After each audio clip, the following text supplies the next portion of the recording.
చిత్తూరు జిల్లా రేణిగుంట శ్మశాన వాటికలో తాంత్రిక పూజలు కలకలం రేపాయి.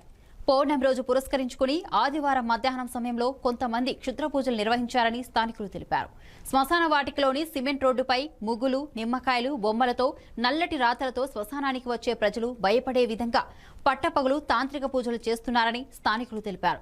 ఈ శ్మశాన వాటిక దాదాపుగా 7 ఎకరాల విస్తీర్ణంలో ఉన్న శ్మశాన వాటిక అసాంఘిక కార్యక్రమాలకు అడ్డాగా మారిందని తెలిపారు. ఇక్కడ పేకాట రాయిళ్లకు, మంత్రగాళ్లకు నిలంగా మారిందని, చుట్టూ కాంపౌండ్ వాలు, సెక్యూరిటీ గార్డు, గేటు ఉన్నా కూడా ఈ తంతు యథాతథంగా సాగుతోందని, ఇప్పటికైనా పంచాయతీ అధికారులు వెంటనే స్పందించి తగు చర్యలు తీసుకోవాలని స్థానిక ప్రజలు కోరుకుంటున్నారు. శ్మశాన వాటిక ఇది.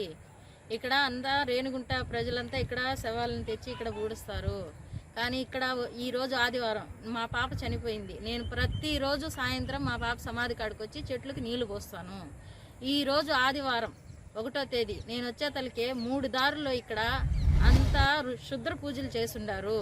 ఇంతకు ముందు కూడా ఒకసారి నేను వచ్చినప్పుడు యాప చెట్టు, పచ్చని యాప చెట్టు కింద శుద్ర పూజలు చేసినారు. ఆ చెట్టు అట్లే ఎండిపోయింది.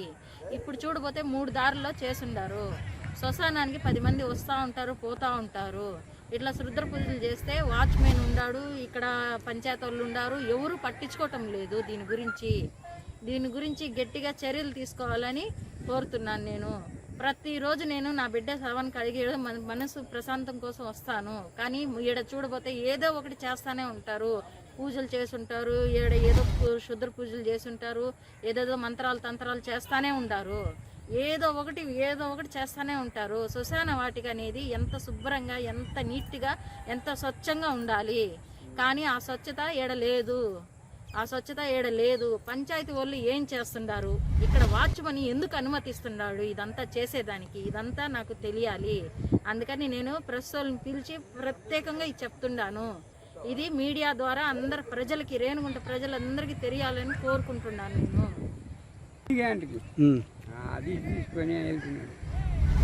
నేను వచ్చి అన్నానికి పోయినా, నేను వచ్చేలాగా సరే నేను చెప్తాలే అన్నాడు. ఆడాన తీసుకోకూడదంటే నేను చెప్తాలే అని చెప్పినాడు. 3 దారులు నేను అడుక్కుని కూడా అడుక్కున్నాను. మా పోయినామా వచ్చేలాగా మారిగా తీయాలి, తినేలాగా వచ్చేలాగా మారిగా చేస్తున్నాడు. ఇంక నేనేం చేసేదా?